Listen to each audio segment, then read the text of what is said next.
यूसुफ अंसारी जी, आप अपने को अनम्यूट करिए और ये बताइए कि ये जो राजनीतिक दलों ने, इसमें खासकर समाजवादी पार्टी और कांग्रेस पार्टी ने जिस तरीके से किसानों के आंदोलन का समर्थन देने का प्रयास किया है, क्या इससे उत्तर प्रदेश की राजनीति और खासकर पश्चिम उत्तर प्रदेश की राजनीति पर असर पड़ने वाला है? देखिए आशुतोष जी, दो अहम चीजें हैं। पहली तो किसान आंदोलन का पश्चिम उत्तर प्रदेश की राजनीति पर गहरा असर पड़ेगा, इसमें कोई शक नहीं है।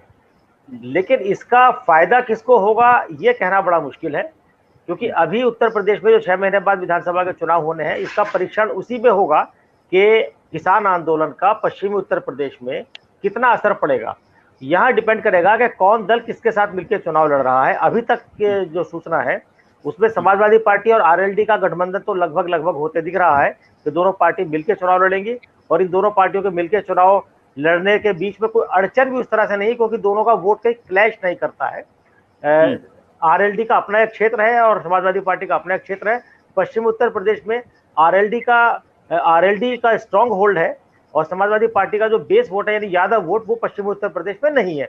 कुछ एक सीटों पर थोड़ा बहुत वोट है, एक संभल की लोकसभा सीट पर समझ लीजिए, या कुछ पॉकेट्स में है, ओवरऑल नहीं है। तो अगर ये मिलती हैं तो इन दोनों को इसका बिल्कुल फायदा पहुंचेगा और बीजेपी को अच्छा खासा नुकसान इसका होगा।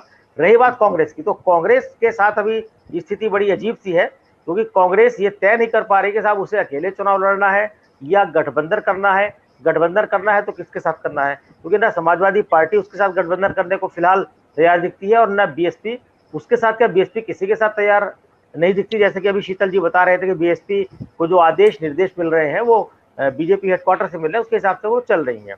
तो एक ये मुद्दा है। तो अगर ये तीनों अगर मैं कहता हूं अगर तीनों पार्टियों का गठबंधन हाँ हो जाता है वेस्टर्न यूपी में, तो बीजेपी को बहुत बड़ा डेंट पहुंचेगा, इसमें कोई शक नहीं है। और अगर गठबंधन नहीं होता है तो समाजवादी पार्टी और आरएलडी का जो गठबंधन होगा, इसको बहुत अच्छी सीटें मिलेंगी। और मुझे ऐसा लगता है कि आरएलडी के पिछले अगर 2 दशकों की हम बात करें तो 2 दशकों में आरएलडी को मैक्सिमम 15 सीटें मिली है विधानसभा में।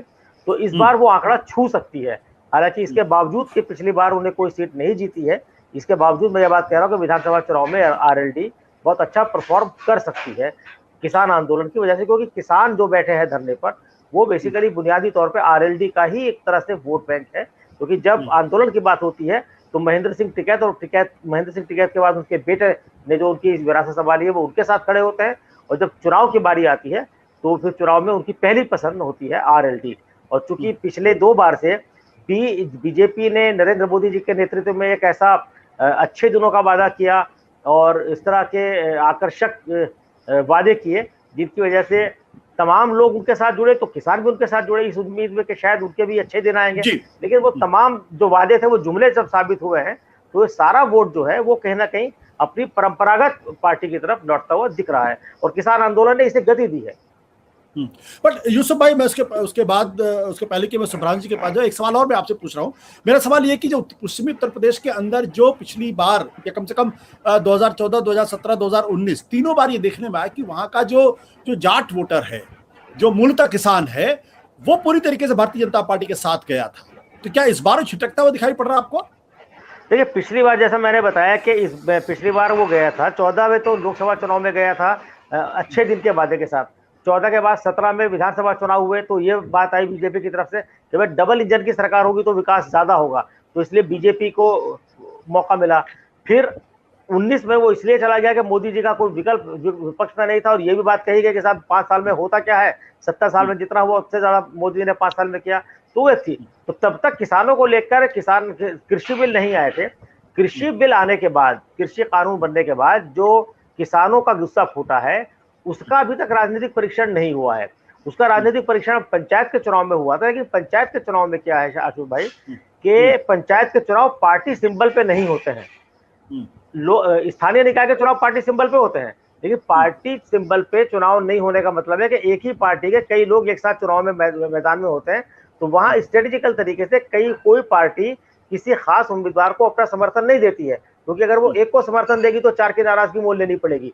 तो इसलिए पश्चिमी उत्तर प्रदेश में अगर देखा जाए तो बीजेपी या किसी और पार्टी को फायदे नुकसान का अंदाजा नहीं लगा सकते, क्योंकि पार्टी सिंबल तो था ही नहीं। और जब अध्यक्ष का चुनाव होता है वो पार्टी उसको पार्टी का समर्थन होता है। तो चूंकि जो पार्टी सत्ता में होती है पहले से है, तो जिला पंचायत की ज्यादातर सीटें वही पार्टी जीतती है जो सत्ता में होती है। तो बीजेपी सत्ता में है इसलिए ज्यादातर सीटें उसने जीती है। तो इसका परीक्षण 2019-22 में होने वाले विधानसभा चुनाव के दौरान होगा। अभी तक की माहौल से ऐसा लगता है कि किसानों की जो नाराजगी है बीजेपी की केंद्र सरकार से और उत्तर प्रदेश की योगी सरकार से, उसका दोनों का एंटी इनकम्बेंसी फैक्टर काम करेगा और जो भी मजबूत वहां बीजेपी के खिलाफ होगा उसको फायदा होगा। सत्य हिंदी का ऐप डाउनलोड करें गूगल प्ले स्टोर पर।